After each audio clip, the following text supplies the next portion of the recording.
Deducción por impuestos pagados. Aquí hay otro cambio importante que afecta a las organizaciones, que afectan sustancialmente a las personas jurídicas.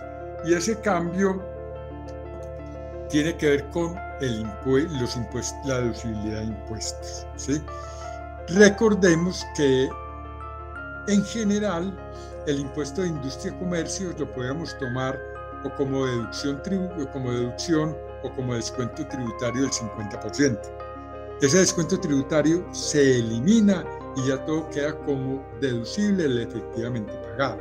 Entonces tiene un doble efecto. Primero, nos eliminan el descuento tributario del 50% y segundo, pues que ya venimos desde hace mucho tiempo con la discusión ya perdida con la administración tributaria a través de las reformas tributarias, y es que desaparece para el impuesto o ha venido desapareciendo lo que en otrora se llamaba la causación para las personas obligadas a llevar contabilidad, que en la actualidad es devengo o acumulación, ¿sí? Y vale la pena hacer una aclaración, hacer una propaganda, una publicidad política no pagada, ¿sí? Y es que devengo no es lo mismo que causación. Acumulación o devengo es lo mismo, pero acumulación o devengo no es lo mismo que causación a la luz de los marcos tributarios actualmente vigentes en Colombia. Entonces, lo que muchos escuchan en algunos portales, leen por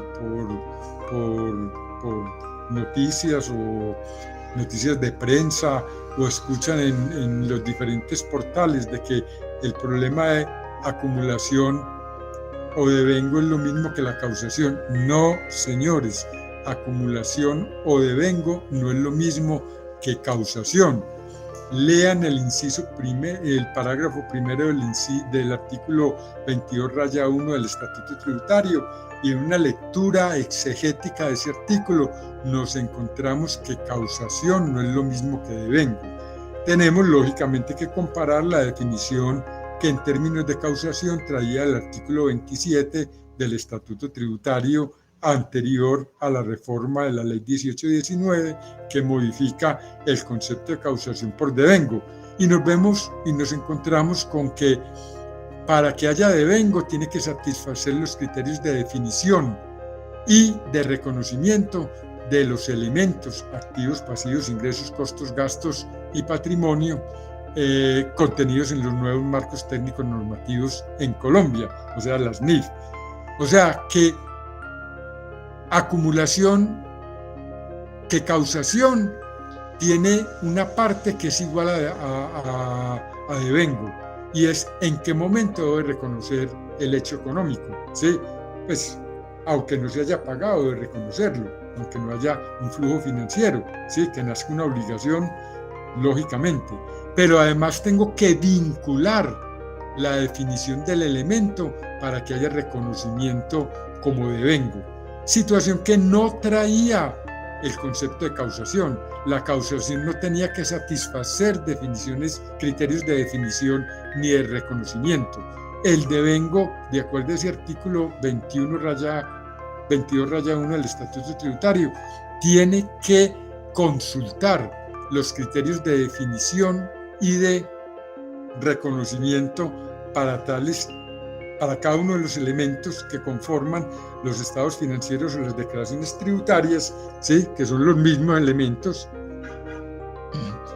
Tenemos que consultar las definiciones. Y un ejemplo claro y simple es el concepto que está involucrado en materia tributaria, en materia de NIF, con respecto a, por ejemplo, en la definición de activos.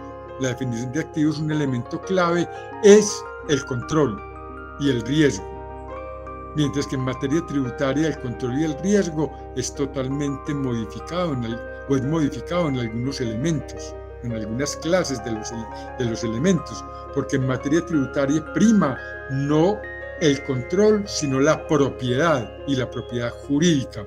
Sin embargo, pues hay unas excepciones que habrá que estudiar a lo largo o analizar a lo largo del estatuto tributario para poder identificar en cada uno de los elementos, y vuelvo y repito, en cada uno de los elementos, qué diferencias de reconocimiento y definición existen. Y hago la aclaración, ¿cuáles son los elementos que traen las NIF de los estados financieros? Pues activos, pasivos, patrimonio, ingresos, costos y gastos.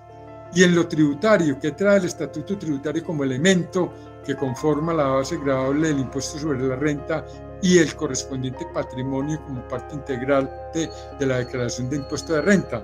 Patrimonio bruto, pasivos, patrimonio líquido, o sea, el equivalente a lo que los elementos del estado de situación financiera, y los elementos del estado de resultados, que en materia tributaria se llama depuración de la renta líquida, que son ingresos, costos y deducciones. Esos son los elementos paretos entre el modelo contable y el modelo financiero y el modelo tributario, valga la aclaración.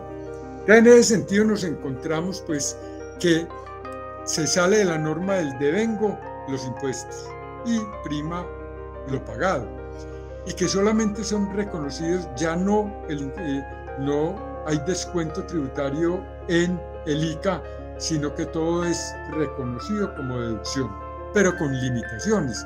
En el caso del gravamen a los movimientos financieros se mantiene la limitación del 50%, ¿sí?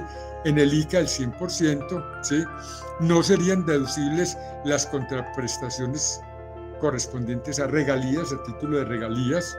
El impuesto de patrimonio no es aceptado fiscalmente como deducción, el pago por afiliaciones a clubes sociales, los gastos laborales del personal de apoyo de actividades ajenas a la productora de renta, los gastos personales de los socios, partícipes, accionistas, clientes y o familiares, y no es deducible el impuesto de patrimonio ni el de normalización tributaria.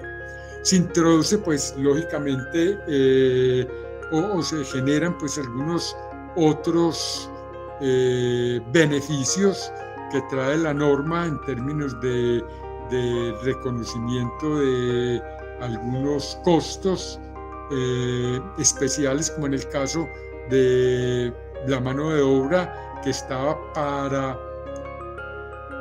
entidades que se dedicaron a la caficultura, y ahora también los amplían al sector papero, a la papicultura, ¿sí? Dejando los demás sectores de la actividad agropecuaria, digamos que ajenos o desprotegidos frente a este concepto, ¿sí? Muy bien.